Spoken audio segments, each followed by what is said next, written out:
Declare in lizard voice that I'm going to hatch the egg and hope it's female. Hold up, everyone is looking at me after what I said. I had to explain that I wanted to keep it as a chicken for its eggs. All in a lizard voice, of course. Hey, what's up everybody, SkyDieRay here. I'm here to tell you that now's your chance to be a big shot? I don't know. Anyway, welcome to another DnDGreentext. Hope you're having a wonderful day today. Before jumping into the video, I just want to quickly kindly ask you if you're not yet subscribed to the channel to consider doing so now. It only takes a moment and you can undo it later if you change your mind. So yeah, thank you so much if you do subscribe. And with that being said, I hope you enjoyed the video. Dwarven engineering at its finest. Pathfinder campaign with the bros. Be me, Dwarven siege mage. Be not me, fellow Dwarven party of a bard, fighter with an oversized wrench or great club, alchemist and cleric who later dips into gunslinger. Dwarven mining colony that we're part of sends us off on adventures to deal with local threats and secure other mountains for mining operations. Continue to adventure with the bros for a while and get cool magic tools for each of us. The colony begins to amass wealth and slowly begins producing more and more guns. As we adventure more, we begin to get clues about the big bad evil guy, a generic evil emperor who's been conquering neighboring kingdoms. Realize that he'll soon threaten our minds and warn the chief and plan a counter to his army. Begin construction on massive magical fortress on wheels. Local elven kingdom joins our efforts after realizing what the emperor is up to. Paint the outer walls of our fortress traffic cone orange. Finally done, with only 2 nearby nations between us and the big bad evil guy's army. Bard has gathered an orchestra in the castle and set up magical quote-unquote speakers all over. Cleric gathers the army of dwarves near the front battlements and starts blessing their guns. Find alchemist fooling around with my baby, a massive bombard in the center tower of the fortress. About to smack his head in when he reveals that he's loaded my baby with grape shot off his bombs. Kaboom? Fighter readies himself with the cleric. Fortress moves out. The elves join us on the battlements with their archers and mages. Discover the Imperial army with the help of a scouting hawk. It's go time. Bard begins playing this through the speakers on loop. Okay, it's the Home Depot theme orchestral remix, and actually it's actually impressive how not bad it sounds. It actually sounds cool. Mages ignite the archers' arrows.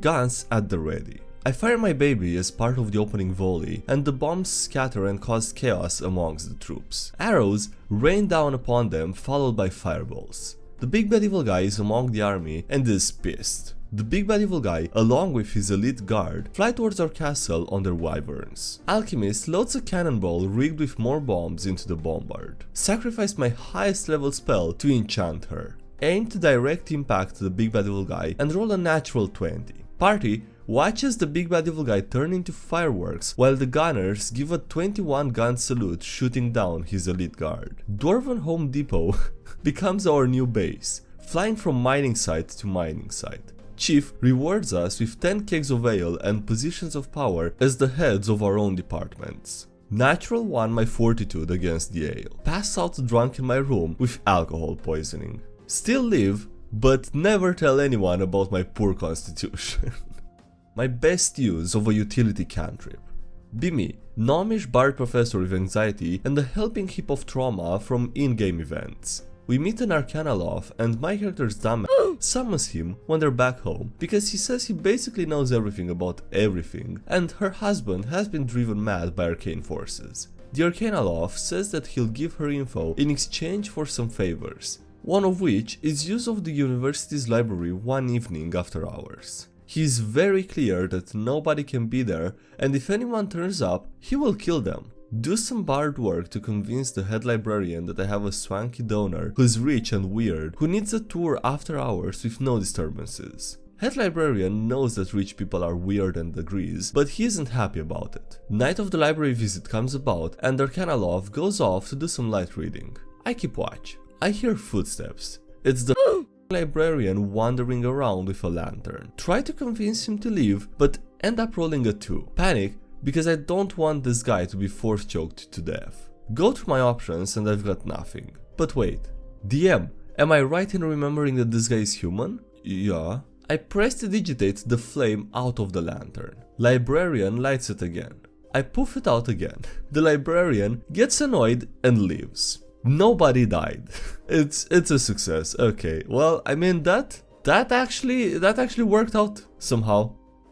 I really got some looks at first. Be lizard folk in Spelljammer setting. Personal mission is to find the tastiest creatures in the galaxy. Stopping on a jungle planet. Grabbing some local wildlife. Find an egg. Never seen this kind of egg before. Not sure if it's tastier as an omelette or a fully grown animal. No idea when I'll make it to this planet again. Declare in lizard voice that I'm going to hatch the egg and hope it's female. Hold up, everyone is looking at me after what I said. I had to explain that I wanted to keep it as a chicken for its eggs. All in a lizard voice, of course.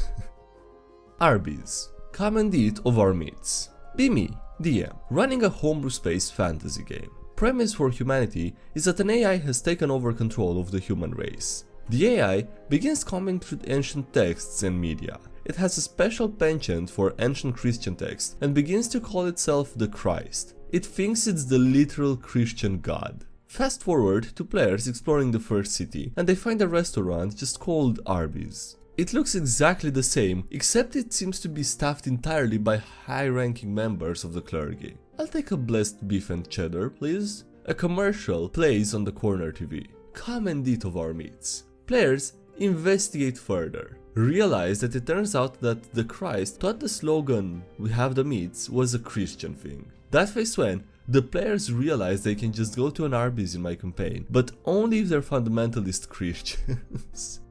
Street meat. Be me, forever DM. Carrying on the Centaurs campaign. 2 players missing this week, but 1 player who comes and goes is here. Main cast that showed: Swift the Paladin, Grumzag the Artificer, Diego the Monk Fighter, and Kairos the Sorcerer. Also the irregular, Reese the Fighter. I will preface the story by stating that the shit player in many of my previous posts is Reese. Decide to run a one-off quest since 2 players are missing. Players get contacted by a rich guy and asks them to go to a ruined town west of the main city to locate some documents. Cool, some downtime before they go. Carousing, buying and selling items, etc.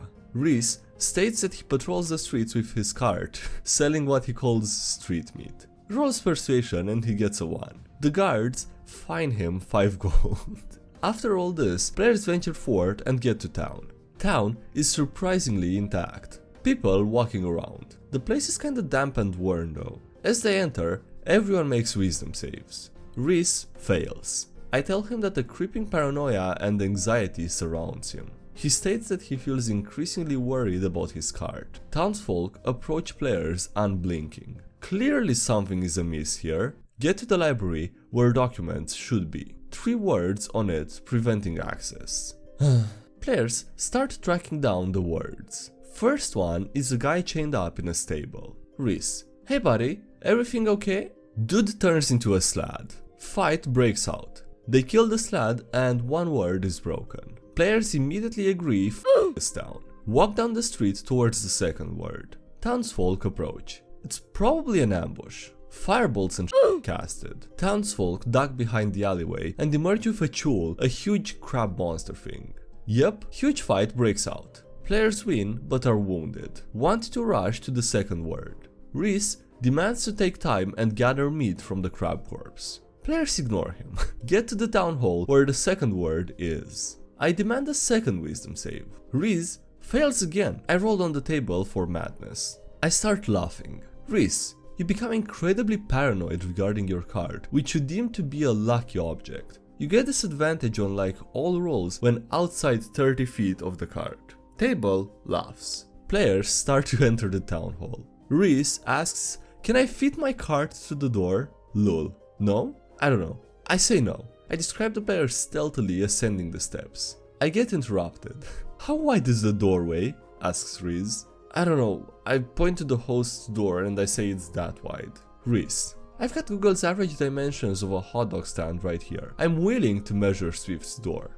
Are you kidding me? I begin to say no when Swift, the player, pulls a tape measurer from his drawer. Okay, your cart fits. Describe the cart not stealthily clunking up the steps. In one of the rooms is a succubus. Yada yada demands the firstborn child and so on to break the word. How do we secure the contract? The succubus states that the contract is sealed. Players Basically rock, paper, scissors to see who has the privilege. Sorcerer wins and it's a fade to black. 20 seconds later, the second word is destroyed. Go back to the library. The third word is detected to be right behind the party. Turn around and a small kitten is there. I start to describe that they can ritually destroy the word without killing the cat, but will attract another encounter. Before I can finish, Rhys says, I take the cat into my arms and begin petting it, clearly having done this before, and when the kitten is comfortable, I snap, I interrupt, and restate that the kitten needs not be sacrificed. Rhys waits for me to finish, and then snaps the kitten's neck. And he throws the corpse of the kitten onto the street meat cart. A piece of me dies inside. Party enters the library. The warlock is there with 2 slads. After a pretty brief fight, the players are victorious. The players find the books that Rich Guy was looking for. A few other players asked for other books. Anything on the dragon? Anything on the location of dungeons or magic items? Any cookbooks? Asks Riz. I glare. Players leave and get back to the city. Just as the session ends, Riz laments how he forgot to butcher the aberrations for his cart. Silence. We ask the player about the whole street meat shtick. You know, honestly, I made the one joke and it stuck. And then it kept working every time I brought it up. Really should have stopped it like 2 hours ago. This guy. Anyone else have a chuckle at their table? I don't know, I think the DM could have just made him give up on the cart by giving him disadvantage when he is inside a short range of the cart or something, you know? Instead of giving him disadvantage if he leaves the cart.